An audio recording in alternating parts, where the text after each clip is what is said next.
And we're coming to you live from the Bill Ford Tough Studio. Boomer Esiason, Greg Giannotti. It's Boomer and Gio on the Fan. Simulcast across the country on CBS Sports Network.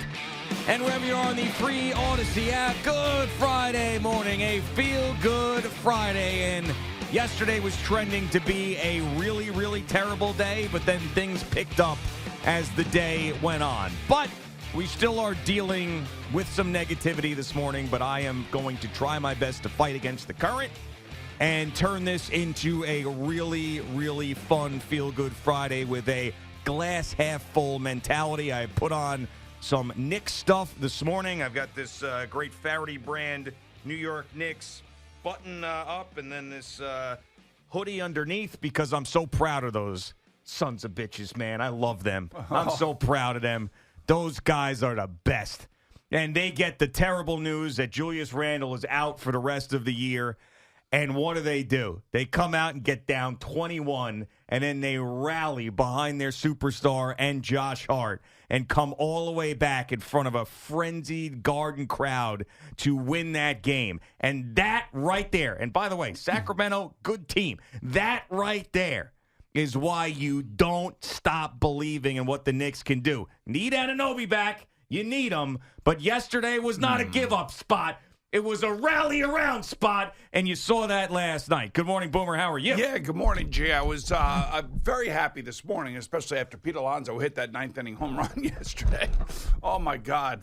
I couldn't even imagine. And by the way, if there were ever a team that needs to get out of town, needs to bond, needs to get away from the negativity, their fan base, for the 500 people that showed up yesterday, it is the New York Mets. So I'm very happy for Pete, very happy for the Mets that they get a win, and Carlos Mendoza gets his first win, and then now they move on and they get out of here. They need to get out of here. They need to have what the Yankees had. They got away, to start the season. They had bonding opportunities. They won games late. Today is opening day for the New York Yankees. I'm sure their fan base is just absolutely insane about, the way that they've started off. Juan Soto, the whole kind of Yankee universe is in a good spot right now. I would say that, remember, I want to say it was about 2 months ago, and I was saying we would get an answer by the Kings game for Julius Randle. You said he was going to come back. Yeah, I thought he was going to come back. I didn't think we were going to get what we got here.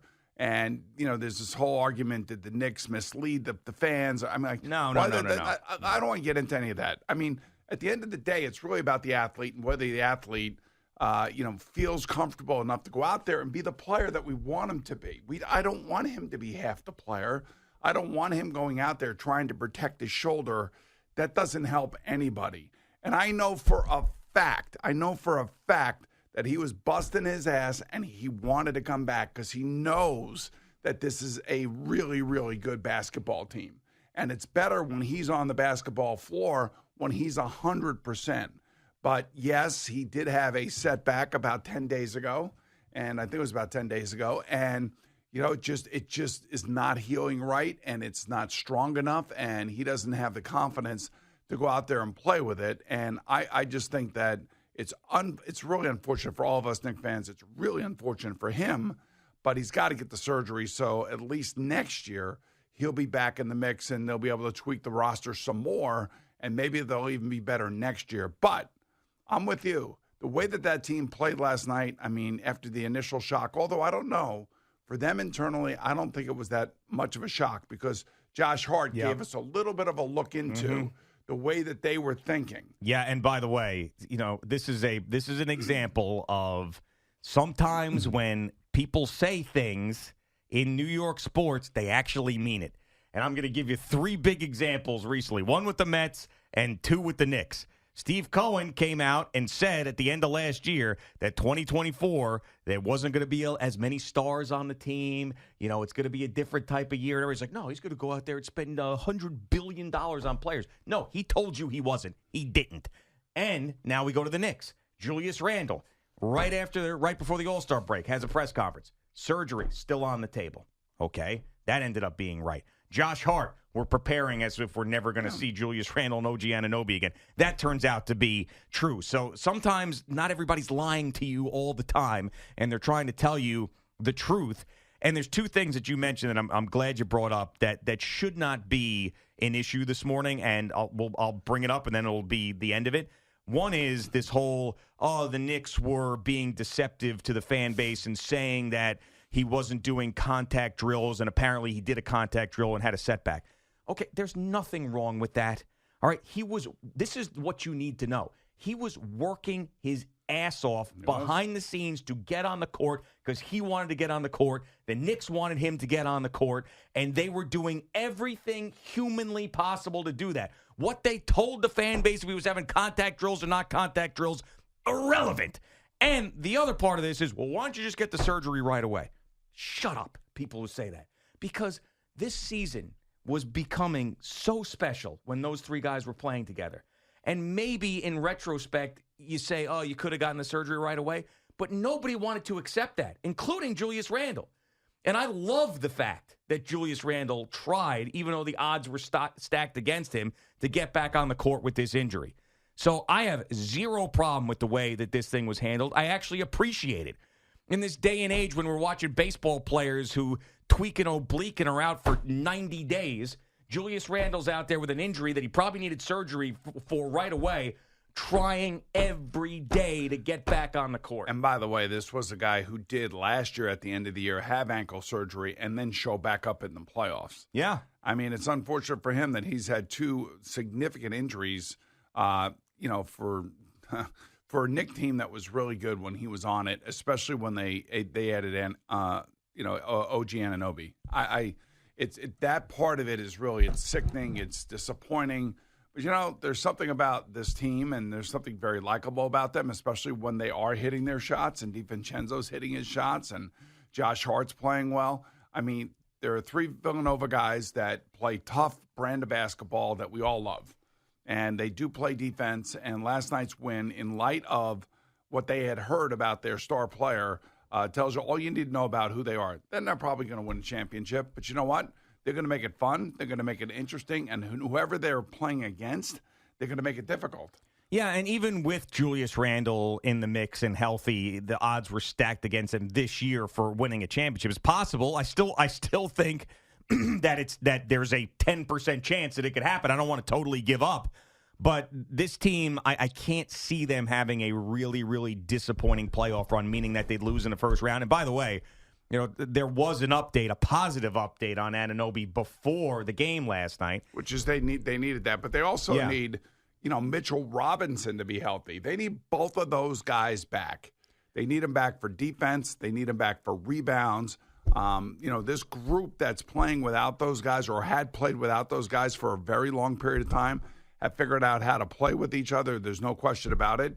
But having those other two guys back will lengthen the bench, take some time away from, certain players that, don't need to be playing as many minutes as they're playing. Right. And, of course, that's been the big theme throughout the year. But, so the Anunoby update, if you didn't hear it last night, he has been cleared for contact and resumed 5-on-5 practice. And Thibodeau said he's doing well. We're optimistic with that one, cautiously optimistic. So, with really bad news, there was some good news with Anunoby. And obviously this game was trending in a horrible direction after the Julius Randle news, and they're down 21. I'm like, they're really going to get blown out in this game after Julius and lose another one? Especially after losing three in a row. But they didn't. And that was sort of a microcosm of the day, in a way, in the season. Was like, all right, here's some bad news, but they fought back. It was a message. It was an unspoken message to the fan base that don't give up, because we're still here, and this is still a special season. And even when you think you're going to count us out, we're down 21 in this game. We're not out of it, and we will fight to the end if we're exhausted, whatever. We still here. So I was thrilled to see them come back in that game, and I think that's sort of what the fan base needed as well. So I think they're going to be tough, exciting, a pain in the ass to play in the playoffs, and I still think they are capable of getting to an Eastern Conference Finals and competing. If the other guys come back and they all especially Anunoby. I mean, they've played so many. I mean, Mitchell Robinson's essentially a rumor these days. I don't know how. Yeah, but they need to get him. I would love to have him back, but he's a guy you want to talk about someone you cannot count on? I don't know I don't know how bad this ankle is. or if it's a part of the foot. Again, I don't know. I have no idea. But they won't tell you. But hopefully they're going to get him back because when he's back, that just kind of it stabilizes the defense. He plays 15 to 18 minutes is all you need, and it just gives everybody else a blow. You know what I mean? It's just lengthening the lineup and taking some of the pressure off and helping on the defensive end. So, you're not always so intense on defense because you got somebody behind you to help you. Right. So, very good ending to the day with the Knicks with the bad news earlier in the day. And you could sort of say the same thing about the Mets. Of course, desperately needed the Pete Alonso home run and obviously winning the game in walk-off fashion. But their averages are horrific. I mean, we let's not overrate this moment. I mean, Gary Cohen screaming on these calls as if they had won the World Series. They still suck. I mean, they are horrible. Offensively, yes. I mean, you cannot go from Gary Cohen saying, no one in the ballpark, they've been shut out for whatever many innings. Like 19? Right. They haven't gotten a hit. This feels like rock bottom to like yelling and screaming that, oh my God, the season's back on. Sorry. Like this is going to be a long ass depressing season. They just need to get out of here. They really do. I was thinking about this. Like out of New York, period, forever. Move to Nashville. No. Is that what you're talking about? No, they just need to get out of here at the moment, and they need a little team bonding. They need to get away from the negativity, and there is a ton of it. They deserve it. They're the ones that brought it on. They're the ones that have not hit. The fact that Pete Alonso hits that ball out of Citi Field with that swing and where that ball was and the type of pitch it was amazing. Even Keith Hernandez in his yellow outfit was like, why does he wear yellow so much?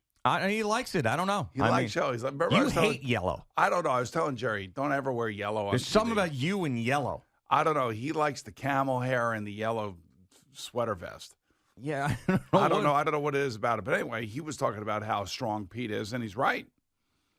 Yeah, I mean, and Pete Alonso is expected to do things like this throughout the season. He's their star. He's a power hitter. It was great timing. A million chances in both of these games yesterday. Right, and it was great timing. But I mean, it's just the pendulum can. My point is, the pendulum cannot swing that far because of a couple of runs in the ninth inning after you were that futile for the entire day. And also previously, only scoring 8 runs coming into yesterday. So, I mean, it's nice that they won because it would have been even worse if you're sitting there at 0-6 as opposed to 1-5. But they're still 1-5, and it took essentially a miracle for them to win that game yesterday. All right. So you started off the show. I'm going to be upbeat. I'm going to be looking at things for the differently. Knicks. Yeah. All right. So I want Mets, you to be. I can't with the Mets. I'm sorry. It's a double feel-good Friday for you if you think about it because of the way that the Knicks played yesterday. I'm sure you were just like giddy you were overjoyed. I was. Well, you also should be giddy because your Islanders right now, as we sit here today, are in the playoffs. They are, and they would be playing in the first round? They most likely be playing in the first round would be the New York Rangers. Yes, if the season ended today. So, Gary Bettman, call it right now. Yeah. Call the season. Stop it. That's just what I want. You have to be totally excited. It's a feel-good Friday. And on top of all of that, you got Yankee opening day. Yes, I mean, it doesn't get much better than that. We're going to spend a lot of time on that as people start making their way to the stadium. I'm sure they're going to be tuning us in, so we will be talking a ton of Yankees this morning as it's Yankees opening day. Yeah, and I mean, Marcus Stroman is jacked to go out there. Now, does anybody even think about Marcus Stroman not taking the ball when they started the season? No, they don't. No, that was the story for about 2 days. Mm-hmm. They win those games. Nobody cares. Yeah, and now it's Marcus Stroman today. And it's the Toronto Blue Jays, and it's time to, plant your flag, if you will, if you are the New York Yankees. Baby. Plant your flag spot? Plant your flag spot, yes. Wow. But, yeah, just quickly on the Islanders, the Penguins somehow have found their way back into this conversation, too. I don't know how, but so you got the Capitals, you got the Flyers in there, still with one of the 3 seeds. It's not a wild card. And the Penguins and the Red Wings yes. and the Islanders. So it is all jammed up in there with 6 games to go. Yeah, about that. Yeah, 6 games to go. And the Flyers have an easier schedule. They play a lot. I don't think they play another playoff team. I think they play all non-playoff teams. I think. Ugh, that's not good. No. I mean, this would be devastating at this point now that they have thrown themselves back into the mix. If they, I mean, you got to give them credit. Oh, they have not. I mean, like they've lost. Here's where the credit games. comes. Finish the job here. Let's finish the job. Get in. So, by the way, this is the Islanders' schedule. You know 2 of these games. Obviously. I do because I'll be at one of them. So they got the Predators on Saturday. Tough team. Then the Rangers on Tuesday. Oh, really tough team. Then the Canadiens on Thursday the 11th. That's a game they usually lose, so they gotta somehow figure out how to beat them. Then you got the Rangers on Saturday the 13th. Oh, that's another tough team. Then you got Chico and Matty Loughlin on Monday the 15th. The Devils just beat them a few weeks ago, and they couldn't stay with them. And then you got the surging Penguins as the last game of the season. It's all right in front of you, man. There's a very good chance that Penguin game could be like a winning you're in situation. And you also have a playoff preview spot a couple times too with the Rangers. Yes, you do. I hate the fact they're playing the Rangers twice out of the last 6 games. And the Caps and the Wings have a game in hand. Oh yeah, okay. So I'm just saying, today we sit here. It's a feel-good Friday, and G to my left should feel good about his Knicks. Should feel good about his Islanders. He should feel good about his Mets. Whoa, no, No, you got to feel They're good. 1-5, man. I understand that, but you got to look. He came up big in a big spot with nobody there. Man, I tell you, that's as bad as it's ever looked in that building, is it not? Yesterday, I thought that was bad as it ever looked. Yeah, but I mean, look at the situation. Well, I mean, the weather around here sucks. You know, it's not going to be great for the Yankee fans today. There might be some rain. I don't think there's going to be rain. It's going to be chilly and windy, but that place is going to be packed to the gills. And it should be, and they should be excited about their team. Yeah, I mean, but it's like that. I mean, that shot, it looked like that shot that went viral yesterday where they're just watching, like coming in with the camera, looking at the stadium, and Gary Cohen is giving his synopsis of the scene in that moment. Yeah. Was as low that the Mets have been in years, and that's saying something. Honestly, that's saying something. Yeah, but that's why they have to get out of here. That's why they need a road trip. That's why they need to figure out how to win games and, you know, maybe win 3 out of 4 in the road or something and get back to some respectability. That's the way you got to look at it. Believe me, they need a road trip in the worst way. They have got to get out of here. They got to get away from the negativity. They got to get away from the Frank of the Tanks of the world. Frank of the Tank? Yeah, Frank the Tank of the world. I mean, just screaming and yelling about everything. I mean, it's nonstop. Yeah, well, at least people are paying attention to him now because there's a good chance in June they will not be.